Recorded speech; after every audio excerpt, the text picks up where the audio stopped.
On June 7, 1981, a fleet of Israeli fighter jets invaded Baghdad to pull off Operation Opera. In a single airstrike, the Israeli Air Force destroyed Iraq's Osirak nuclear facility before it could become operational. Under Article 4 of the Non-Proliferation Treaty, Iraq had an inalienable right to develop nuclear energy, which allowed them to buy a research reactor from France. While France and Italy maintained the reactor sale was legal under the NPT, Israel argued diplomacy had failed. Fearing Saddam Hussein was exploiting treaty loopholes to secretly breed weapons-grade plutonium, Israel launched the controversial preemptive strike, permanently altering the balance of power in the Middle East.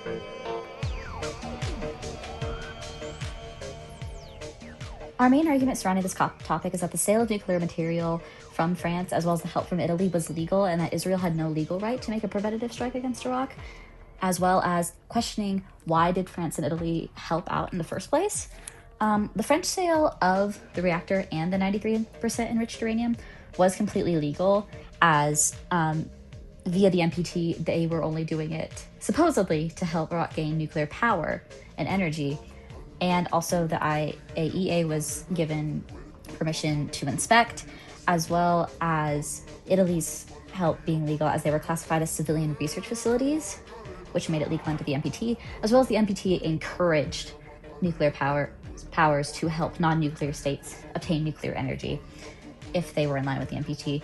And there was a lot of questions about why Iraq wanted nuclear power, and we found two telegrams talking about, number one, when France provided nuclear reactor of Israel panicking over the possibility that Iraq could get a nuclear weapon, as well as another one where the U.S. discovered how deep the Italian and Iraqi connections over helping with nuclear facilities ran.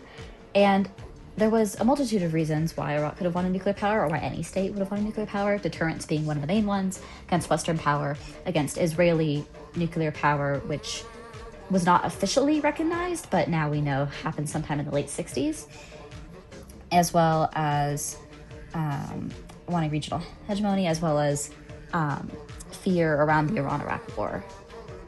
And this also brings up the debate about loopholes in the NPT, as Iraq could have possibly had a nuclear weapons program. There's no necessarily proof. After Osirak was destroyed, Israel claimed it. Again, no proof after it was bombed. And it was a completely legal sale. And the CIA did do an investigation and did find that Israel destroyed a reactor, not a program, which was a part of an assessment in June 1983. And so that is how we came to our conclusion. So, looking at the opposing side, Israel had been sounding alarms for years before the strike. It had lobbied France directly to stop uranium sales to Iraq, and it went to the United States asking Washington to intervene. It pushed for stronger IAEA safeguards on the Osirak reactor that the CIA and State Department themselves acknowledged were inadequate. None of this worked. France kept selling, and Italy was training Iraqi nationals in nuclear reprocessing.